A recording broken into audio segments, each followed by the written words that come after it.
It's time for the Freedom in 5 Minutes podcast. Powerful and liberating business strategies you can start in 5 minutes or less. Now, here's your host, Dean Soto.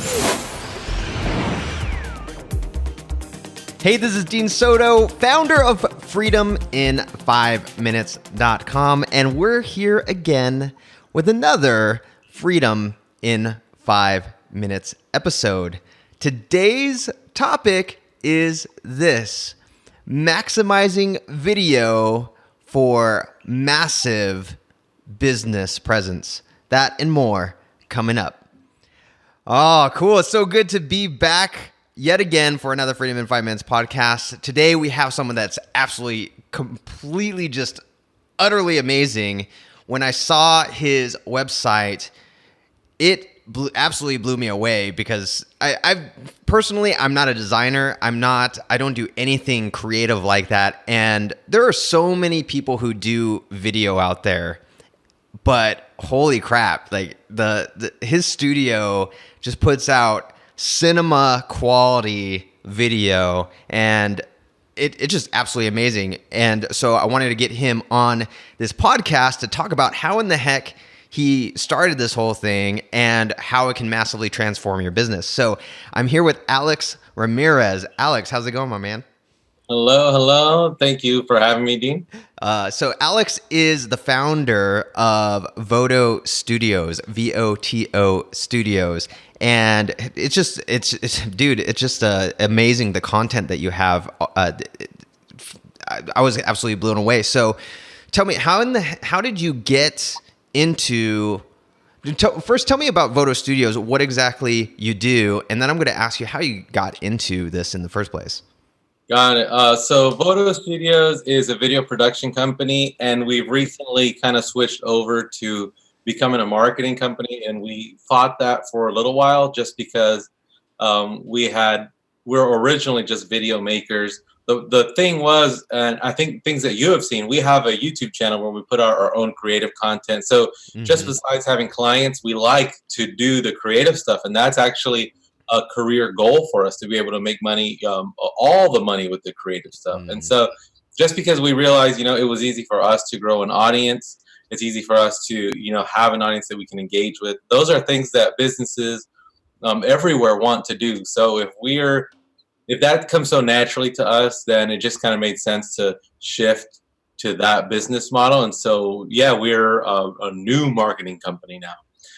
But we evolved from just a video production company to a marketing company with a heavy emphasis on video, where we do all the video in-house, because we actually work with other marketing companies. When you're a creative company, it's actually great to have partnerships with agencies, right? With marketing agencies, because they don't always have live action video in-house. They don't always have animation in-house. The good thing with us is that we do it all in-house, whether someone needs a cartoon or someone needs a full, live action corporate promo. That's all something that we can do in-house. So we have, that's a good feature of us, Yeah, it's awesome, because a lot of the video that I saw that was on there, you have high-end special effects that you would see in movies, and that you don't typically see that with people who do any type of video marketing, that where it's just it's a quality that you would expect to get from multi-million, if not billion type studios. And that was what really shocked me. So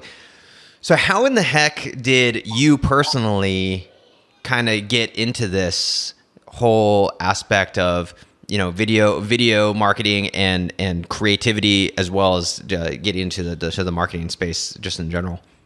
Well, I think there's two parts to that story. One is like how myself and all the guys here got involved with video in the first place, and then second, how we were able to even have a good mind for marketing and kind of know how to maneuver in that market. When it comes to the first part, being a video company, just strictly video production, we had grown up making videos together, myself and my brothers.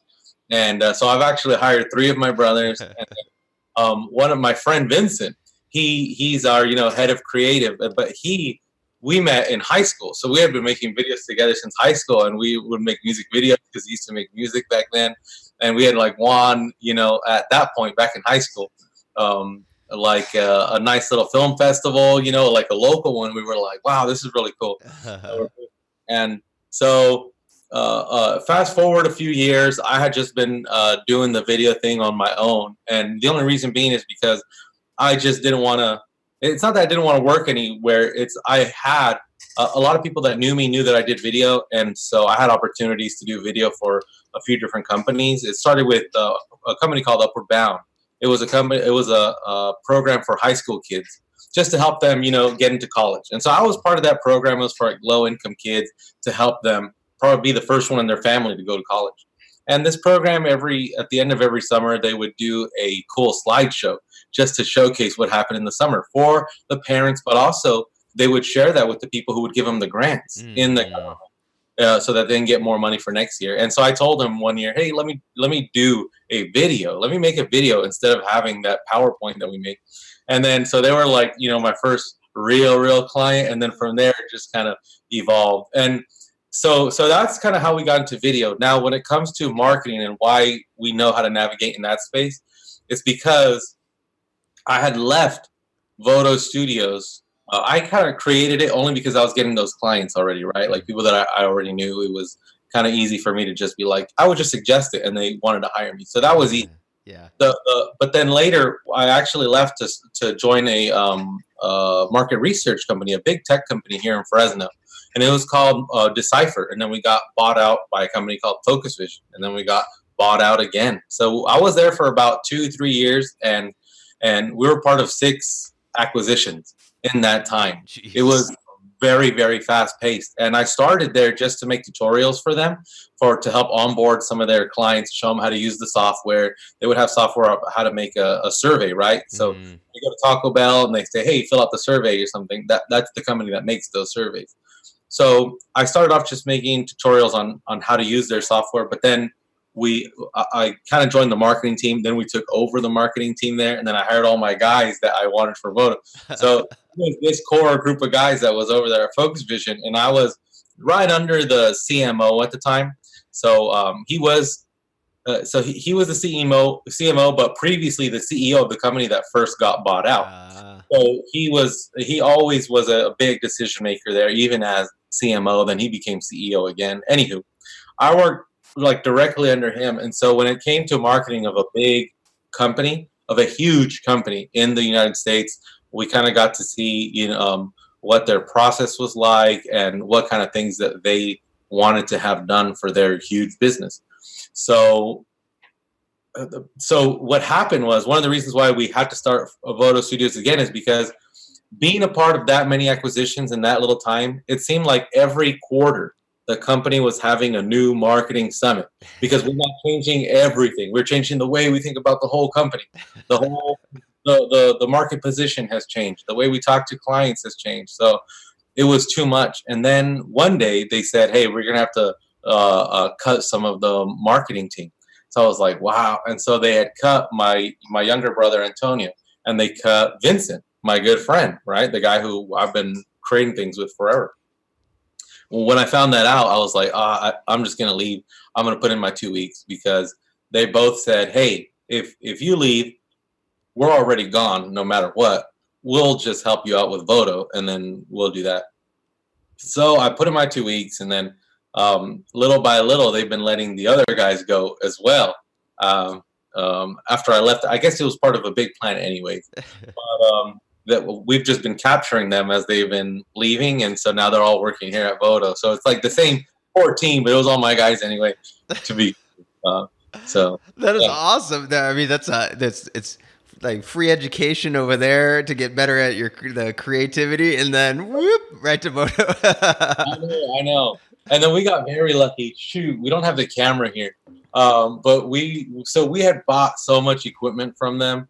Because when my last brother left, or before my last brother left there, they had to sell all of their video equipment that they had, because they no longer had a big powerhouse studio or video studio in-house. So they didn't have a use for all this stuff. And it was about $80,000 worth of equipment that we had bought for them. And we had to spend that money to buy that equipment, because they had a surplus one day. And they were like, guys, can you spend $80,000 in the next 2 days? And we were like, okay. B&H, going on to all these, like the the places that camera guys go to find stuff. So we had bought all this stuff. And then my brother, like our main camera right now is a C300 Mark II, Canon C300 Mark II, which we got like at a 10 or a 90% discount just because we bought it from the company and we made the price that they were selling it for. So we got lucky there. That's awesome. Dang, man, that is such a cool story because I mean you would, oh man, especially 90% off because that, I mean, part of, obviously there's the after the post production that you have, but my gosh, like that no wonder you guys have such good quality video and pictures and everything like that, because that's you can tell the difference for sure. And so to get that 90% off plus get your friends slowly coming into Voto Studios, that's pretty dang amazing. I love that. Yeah, and well, one of the reasons why we can have the good-looking video stuff when it's live action is because my brother is a professional cinematographer. And so just bringing him, having him do the video, will just elevate the look of it. And the thing is, I can shoot video as well. I can grab a camera and go shoot. It's not going to look as good as him, but let's say I didn't have him. Let's say JP wasn't even here. I would just go do it anyway. Even if it's not going to have, the best cinematic look, I don't think that should ever hold someone back from starting a video company. And actually, I'll have to look at I forget the name of it, but there's actual video on YouTube right now where a guy's talking about starting, it starts with the P, shoot. I can't think about it right now, but he now it's like a multi-million-dollar video production company. But he tells everybody, guys, I started at the time when everybody was shooting with HD cameras and SD cards. At that time, I was shooting less than HD with cameras without the ability to shoot HD and tapes. Wow. And we were still getting big clients shooting with, at that time, 9-year-old technology. So that shouldn't hold anybody back because they were able to build a huge business from that, because it's not always about the cinematic look or the high quality of the video. Yeah. It's how it performs for the business and if it meets their exact needs. Now, the extra stuff, that's just a good selling proposition for you, if you have the extra stuff, but you definitely don't need it, Oh, I love it. That's awesome. Yeah, one of my favorite books is called Rework, and there's a chapter on there called Tone is in Your Fingers, and it talks about how like really good guitarists can go onto a crappy guitar and it still sounds amazing. And so just do it. Like you said, just, start. It doesn't have to be these $80,000 cameras. It can be a camera. And if you get good at it, you can do some pretty amazing things. So that's awesome. I love that.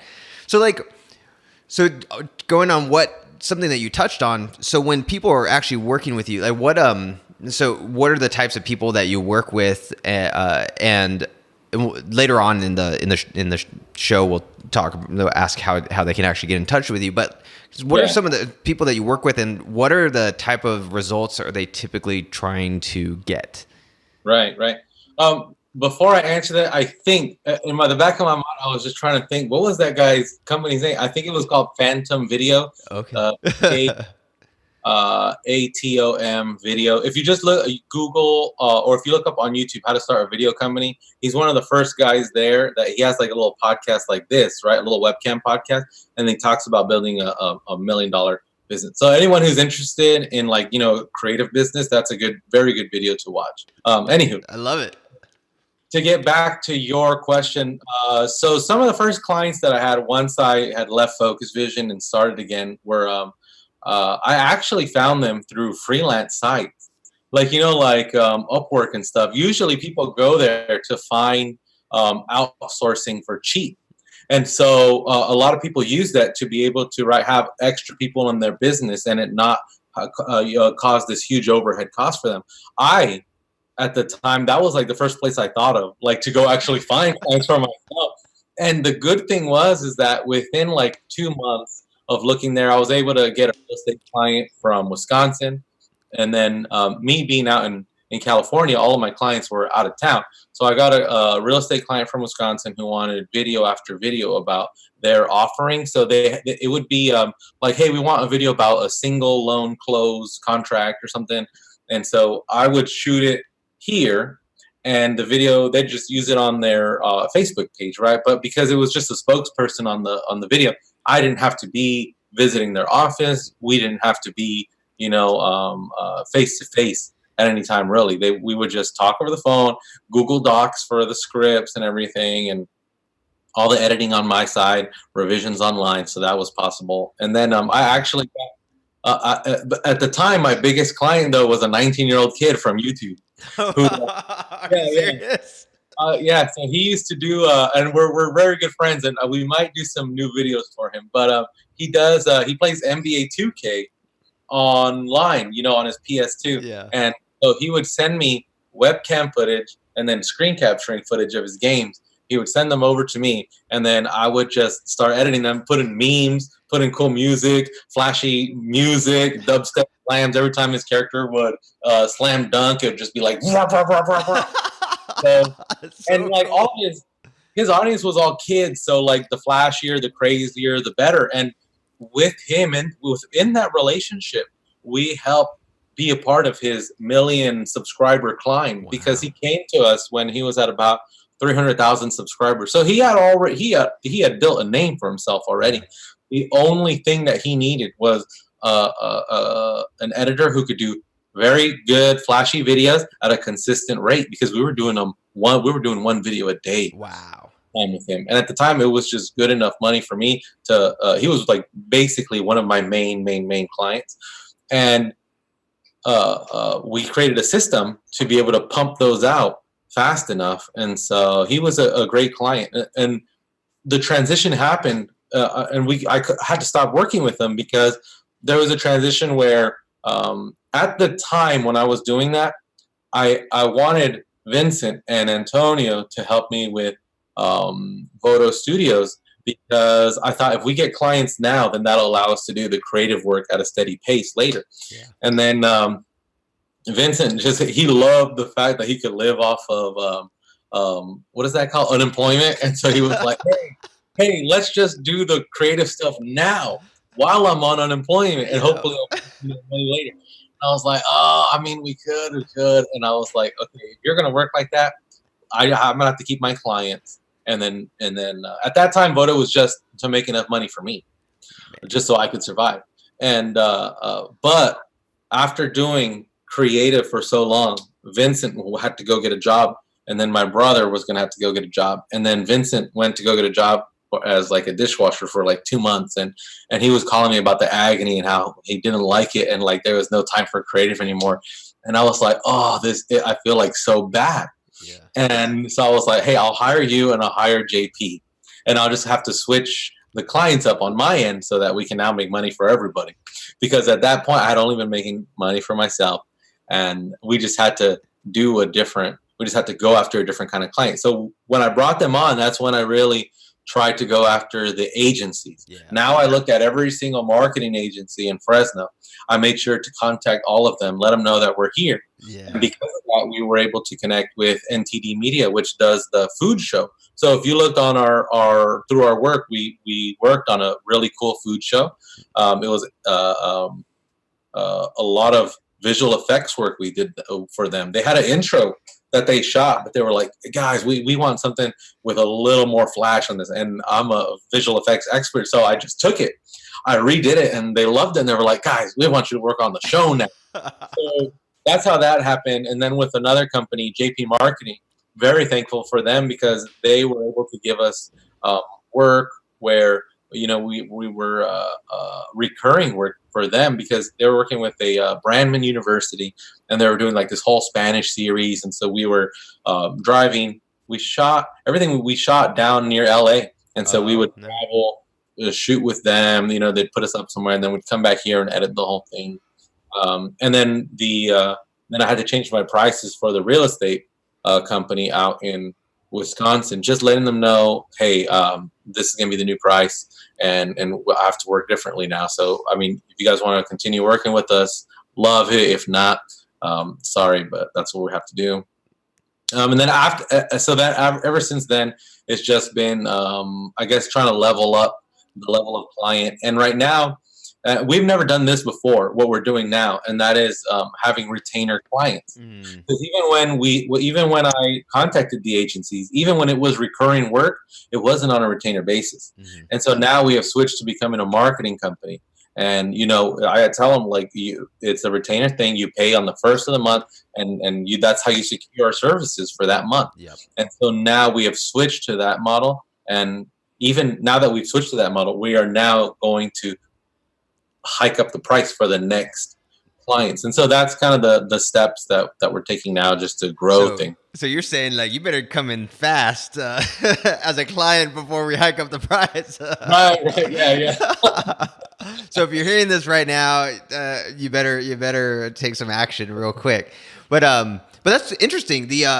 So on the retainer side, because a lot of there's a lot of because I noticed that there's a lot of what are those called? They're marketing companies that have like a monthly membership, and you can get like an unlimited logos or unlimited whatever.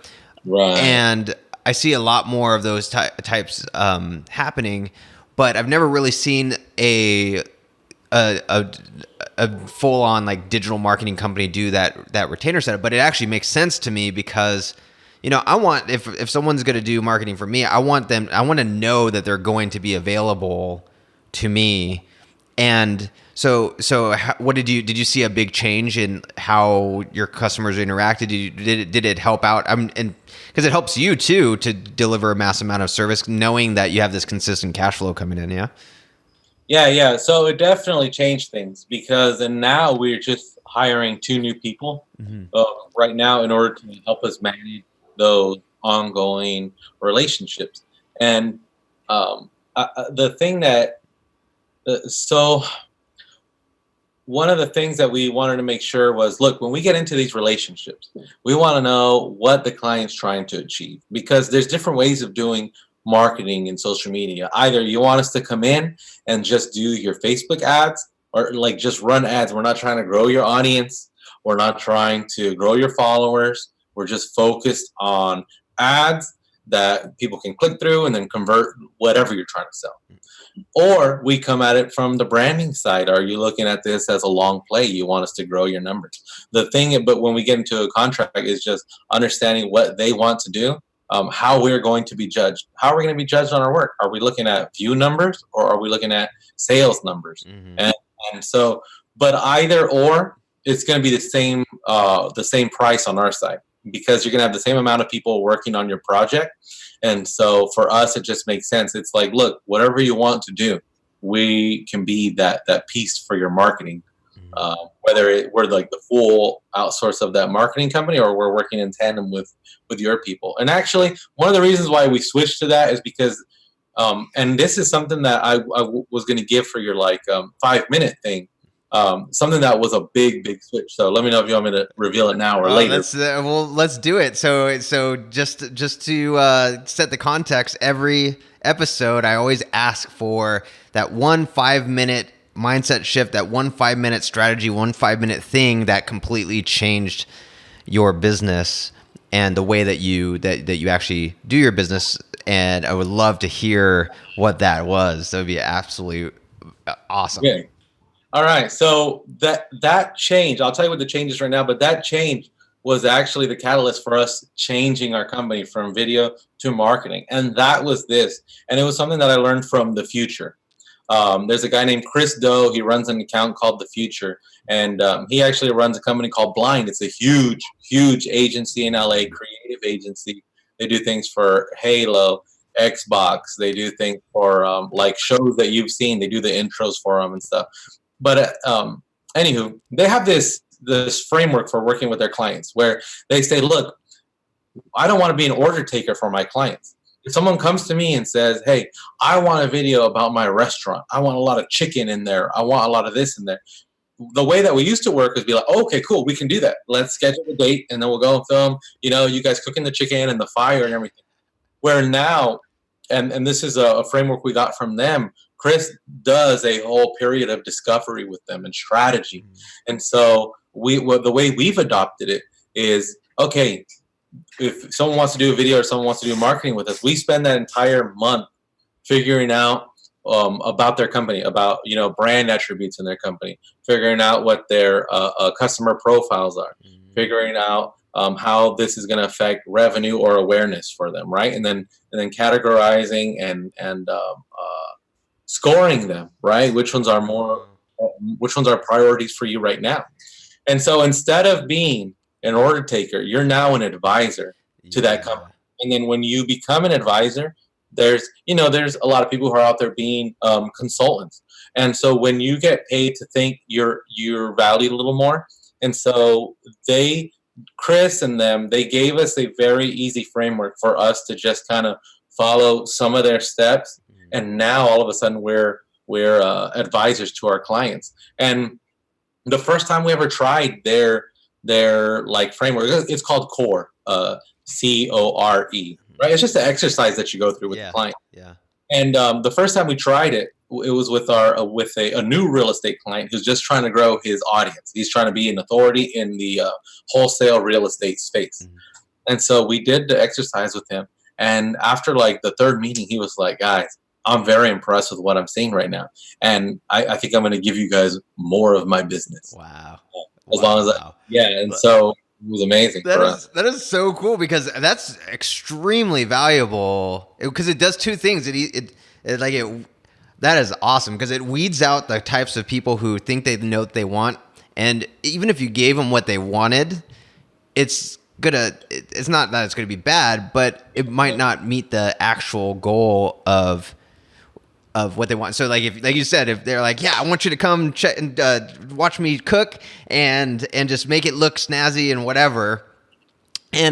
But the ultimate goal in their mind was, I want to get new customers. I want to get these new types of customers or whatever. But that's not actually going to bring them in. Whereas this way, you're able to weed out those people, because if they don't want you as a trusted advisor, they're not gonna even move forward. But then there are those people who want you as a trusted advisor that if you didn't ask these questions, they might not even trust you. They might not even want to work with you. Right.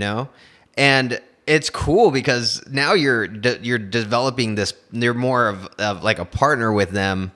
And they see that, okay, these guys know what they're doing. They're not just trying to make me a video, or they're not just trying to do my advertising or whatever. They want to know about my business. I actually had an experience recently with two types of people that I was trying to with my branding. I was trying to rebrand myself to, which you see now as Freedom in 5 Minutes. One guy did exactly what you said, where we spent week after week going through my business, and he brought out stuff that I never even thought of demographic wise. Then I paid this other company, because I wanted to do them in tandem to see which one would be better. And the other company didn't talk to me for a month, and then presented me this PowerPoint slide, like 7 slides of what they think my brand should be. And I'm like, I just wasted a ton of money on you guys. That sucks. Yeah.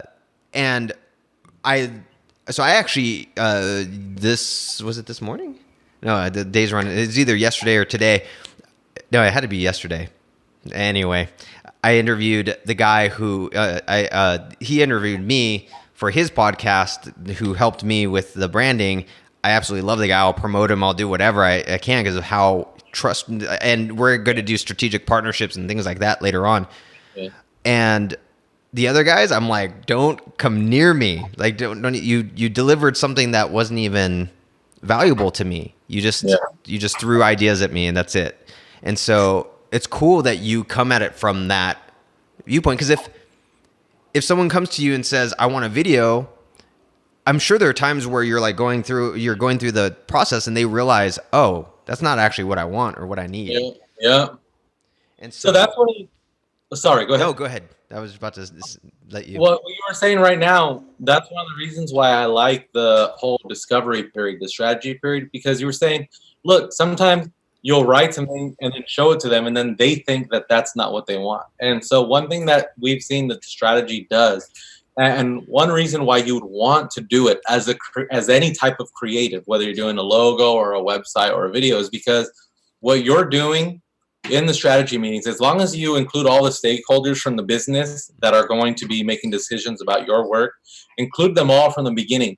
And what you're doing is squeezing subjectivity out from that project, because later down the line you can say, look, we together as a group decided that the company has this kind of voice and is going after these kinds of people and feeling this kind of way. And so if you're saying that the script is not good as is and you want to throw that new thing into the script, realize that you're now weakening it because it's not matching up to what we said that we wanted. So before, it's very hard to have those kinds of things because it's two subjective minds kind of clashing together. Where before, where now, you do the strategy in order for everybody's mind to get aligned. Yeah. It's very, very powerful. Oh, I love that. That is a great 5-minute shift, by the way. Yeah, because you bring them on. It's almost like seducing them into into either seeing it your way or just seducing them to get everything out of their head that they really want, and then saying, well, if that's really what you want, this is what you need in order to make that happen, rather than just make me a video or do my ads or do this, and you're like, okay, yes sir, we'll do that, and then they're like, that's not it didn't even work. So Voto Studios doesn't work.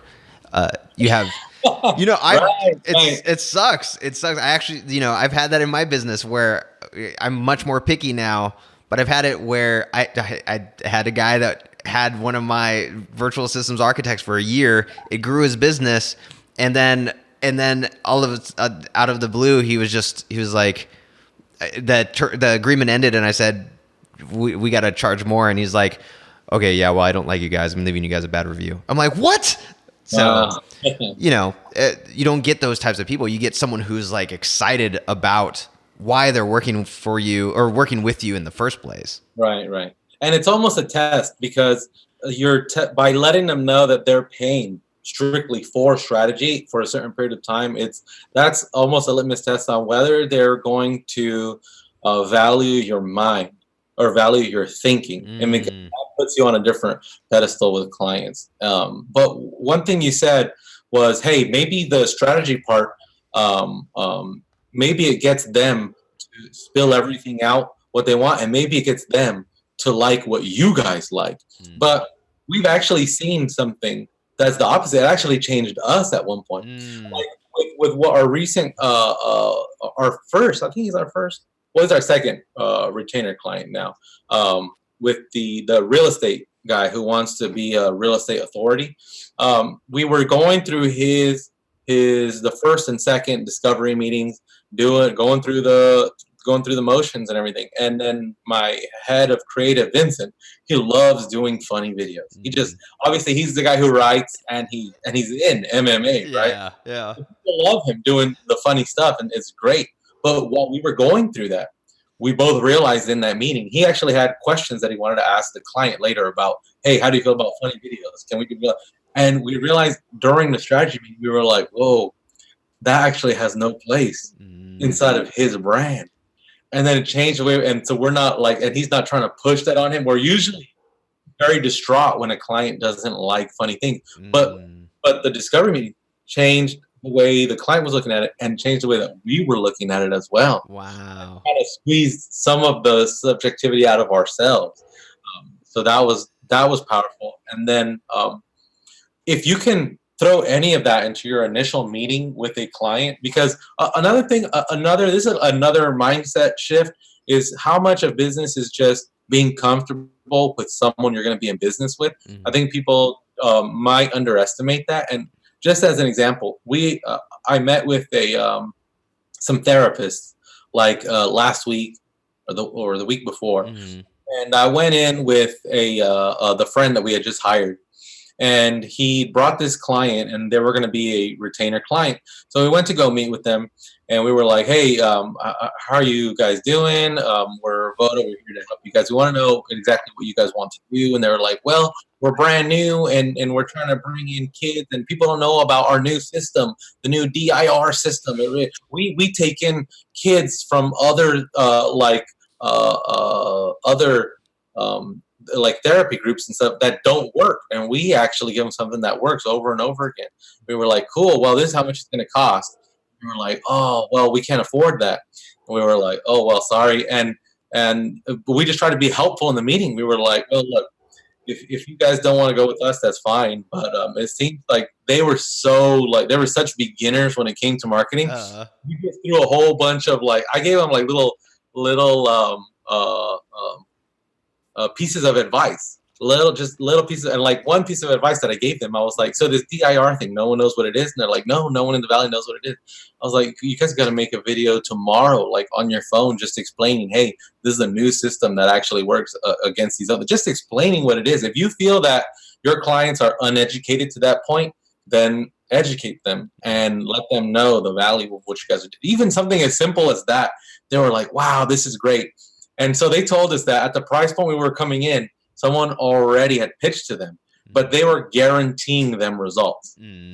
So, and they were like, "Well, what can you guys guarantee?" And then we just kind of let them know, what we're going to do is exactly what you guys want. And so they were like, "But this other guy's guaranteeing." And we were like, "Look, sorry, at that price point, we can't guarantee. At 3x that, I can guarantee results, but not what you guys are talking about."